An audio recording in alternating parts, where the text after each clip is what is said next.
जय सिया राम प्रिय दर्शकों, स्वागत है आपका हमारे YouTube चैनल बुंदेली ज्योतिष ज्ञान में। आज हम छोटी छोटी बातों को हम ध्यान में नहीं देते हैं, पूजा पाठ करने बैठते हैं। आज हम पूजा पाठ से संबंधित आपके लिए कुछ बातें बता रहे हैं कि जैसे कि हवन हम करवाते हैं तो सबसे पहले हम लकड़ी लगा देते हैं और फिर हम अग्नि उस पर डालते हैं। ये हमारी शमशान के समान ये अग्नि हो जाती है। ऐसा हमको कतई नहीं करना चाहिए।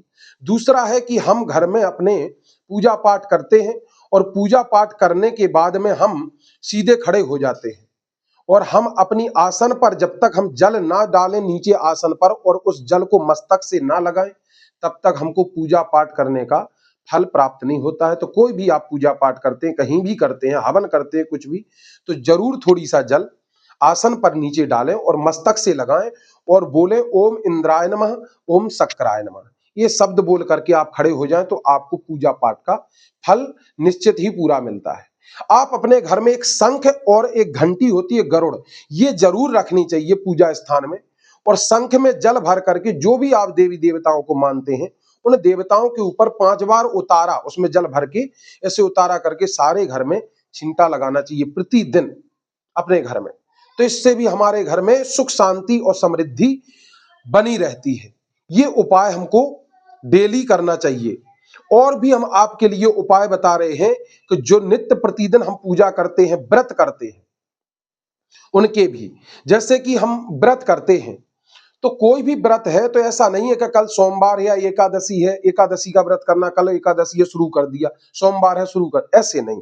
व्रत का एक वो होता है, देखो बर हमेशा कोई भी व्रत शुरू करो तो शुक्ल पक्ष से शुरू करो और उस व्रत के 3 दिन तक नियम करने पड़ते हैं।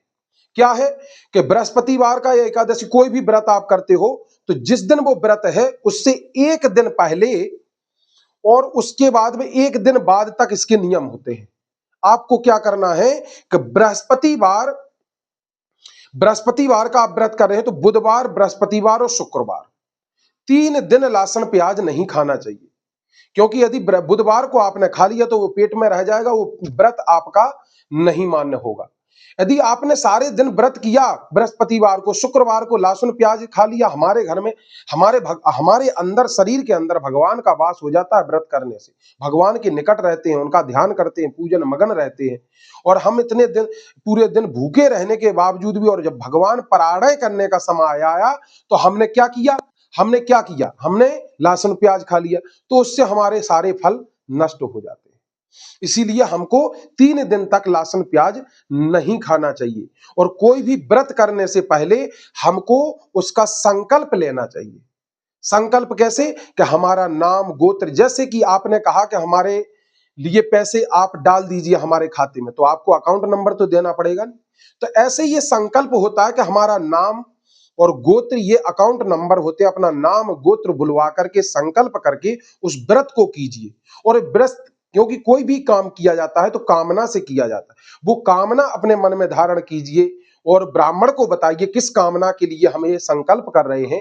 हमारे पुत्र की शादी हो जाए, या पुत्र को नौकरी प्राप्त हो जाए, या घर में सुख शांति के लिए, किस लिए आप ये व्रत कर रहे हैं, तो उसकी संकल्प, आप वो संकल्प बुलवाइए और फिर उस व्रत को आप कीजिए। और व्रत जो होता है नी, वो पूरे दिन व्रत करना चाहिए। ऐसा नहीं कि आपने बृहस्पतिवार का व्रत किया और शाम की टाइम आपने भोजन कर लिए, नहीं, कोई प्रकार का भोजन नहीं करना है। ना आपको बेसन वाली रोटी, ना चावल, ना पीले चावल, कुछ नहीं। कोई भी प्रकार का कोई भी व्रत करो, क्योंकि हमारे शास्त्र में हमारा दिन जो होता है सूर्य उदय से शुरू होता है और सूर्य उदय तक चलता है। इसीलिए जब सूर्य उदय से हमारा व्रत शुरू होता है तो सूर्य उदय तक ही चलना चाहिए, ना कि हम शाम को व्रत तोड़ दें या खोल दें। ऐसा नहीं करना चाहिए, इससे हमको अपराध लगता है। तो आपको जो भी व्रत करें उसको ऐसे ही करना चाहिए। 2 टाइम फलाहार करना चाहिए, दोनों टाइम फलाहार करना चाहिए। दिन में यदि हो सके तो लिक्विड लो, हो सके तो 12 बजे से पहले लो, 12 से 4, दिन में 12 से 4 तो वैसे सब चीज मना ही है। यदि आपसे नहीं, आपके अंदर इतनी शक्ति है, शक्ति से क्योंकि भक्ति होती है और आप उतनी ही भक्ति कर सकते हैं जो आपके शरीर में शक्ति होगी।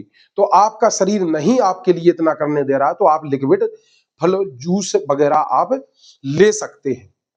इस तरह से आप व्रतों को कीजिए, कोई भी व्रत हो, इसका 3 दिन प्रोसेस होता है, 3 दिन तक लहसुन प्याज नहीं खाना चाहिए, इस तरह से। और जो सबसे बढ़िया पूजा पाठ का समय होता है, जो नित्य प्रतिदिन जो नित्य क्रिया आप पूजन पाठ करते हैं, तो उसको सुबह 12 बजे से पहले पूजन पाठ करना चाहिए। नित्य प्रतिदिन, जो कभी कभार पूजा होते हैं, बड़े अनुष्ठान होते हैं, वो पूरे दिन चलते हैं, लेकिन हम घर में जो नित्य प्रक्रिया करते हैं पूजा, वो हमको 12 बजे से पहले पूजन कर लेना चाहिए और उसके बाद में शाम को धूप बत्ती करना चाहिए।